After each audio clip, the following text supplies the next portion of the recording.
Hello, my fellow Nigerians. Today, let us talk about Nyesom Wike, the drunken master of Nigeria, who kind of was able to host the Prime Minister of India.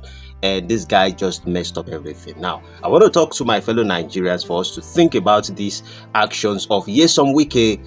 And I want to ask a question. Have we kind of imagined the shame of seeing a national pride crumble before the eyes of a visiting Prime Minister, which is the Prime Minister of India?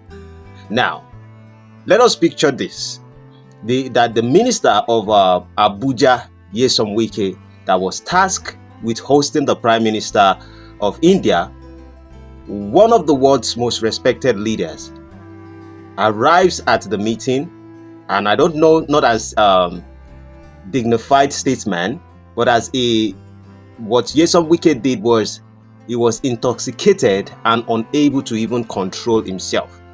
For me, I think this isn't just an embarrassment for the minister, but it's an insult to every Nigeria. And the question will be, how did we get here? Now, I think there's a price for negligence in leadership. And for me, in a way, I think that this incident highlights something we cannot ignore, because the damage caused when personal vices like alcohol addiction overshadow the responsibility of leadership. The consequences go far beyond the room where it actually happened, between the Prime Minister, between the environment where the Prime Minister of India meets with Nyesom Wike. And I believe it's tarnished our image on the global stage. How do we expect other nations to take us seriously when our leaders cannot even control themselves in diplomatic spaces? I believe this kind of can affect or give us what we call loss of opportunities. And we ask ourselves, how many international partnerships could be at risk because of the action of Nyesom Wike? If the Prime Minister of India felt unsafe, how many others will hesitate to engage with us in the future?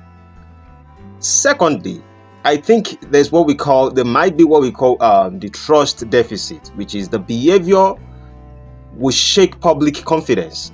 How can citizens trust a leader who cannot even lead himself?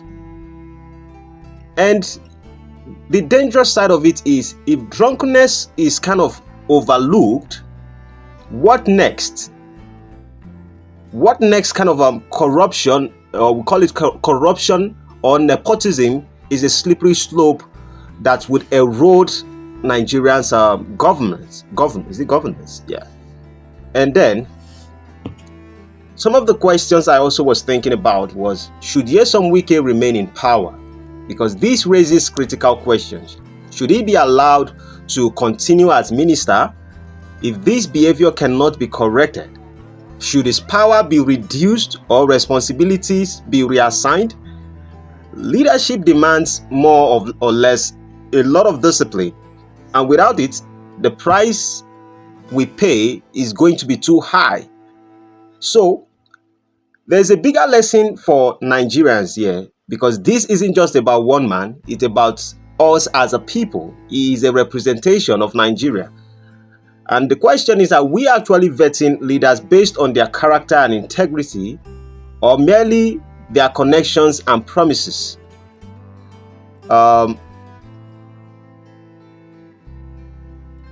This kind of make me think, is this how we make choices in every election? Every appointment must be an opportunity to reflect on who we trust with powers.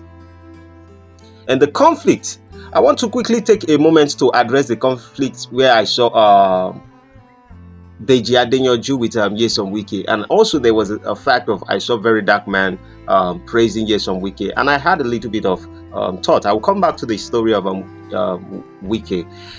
It is interesting that the controversy doesn't end here. VeryDarkMan was seen praising Nyesom Wike for fixing roads in Abuja, while Deji Adeyanju, his closer ally, has openly criticized the same man for his misconduct, that Nyesom Wike, about his character and, demolishing buildings, and what statement they had. I think that was last week. And the question is, what does this mean for the partnership between Deji Adeyanju and VeryDarkMan? Perhaps, I hope, can they maturely handle this difference if perhaps Deji sees it like, oh, why is VeryDarkMan saying this? There might be nothing there. Deji might not see it from that angle, but I was like, if I am condemning someone and you are praising that person, there might be a chance that we might have misunderstanding, except both of them are matured enough. And I just have to call this out. So in the future, both of them needs to be careful. And the difference is, can they maturely handle this difference, or could this plant seeds of discord? And Nigerians, we are kind of watching. I hope it's not going to lead to anything wrong. So back to the story of Nyesom Wike, or to the situations of Nyesom Wike. I think, fellow citizens, we need to also understand that drunkenness isn't just a private vice, and we have to hold our people in public office responsible, because it is a national liability. Nyesom Wike's action aren't just his shame; they are ours. They are our own shame. Because this isn't about hacker all alone. It's about accountability, respect, and the future of our country. And I think we deserve better. So I will leave you with these questions.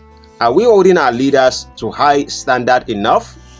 Can we afford to keep silent when they fail us in a very big way? And most importantly, how do we ensure that leadership positions are filled by people who value the dignity of Nigeria above all else? I want to know what your thoughts are on the story of Nyesom Wike, on the actions of Nyesom Wike that has to do with the Prime Minister of India. And do we think that it doesn't mean anything, regardless of the fact that we are aware that the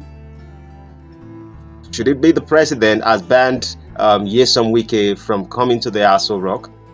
I think there should be more actions that should be taken against Nyesom Wike for such a poor act. With that being said, let me hear your thoughts on it. And what do you think about the story of VDM praising Nyesom Wike for the role he did? And I think there's nothing wrong for the very dark man to do that. And perhaps do we think there might not be conflict later in the future between them? This is just hypothetical speaking. Like, I saw it and I was like, based on the way I think, like, could there be any issue here? And that's just it. But I don't think there will be issues. I think they just should be matured enough and should be able to understand that every time we hold these people accountable for one thing or the other, be it VDM, be it Deji Adeyanju, our expectation is for them to do what is proper. So my own advice would be to Deji Adeyanju and VeryDarkMan. You guys should learn, whenever situations you see the light of what someone does and the other person is seeing the dark side of the person, you guys must always make sure you have a closer relationship and speak about this subject. So in the future, people are not going to bring this up, and you guys might see yourself in negative light, and then before you know, all this good relationship that we are building could get dissolved. And I understand that a lot of people will say, I don't have to go there, it means nothing. But trust me, the little details of what we ignore when we need to address it piles up together one day and they become something big. With that being said, Nyesom Wike is the biggest subject for today. If you haven't subscribed, subscribe to the channel, like and share. Hope to see you in the next one.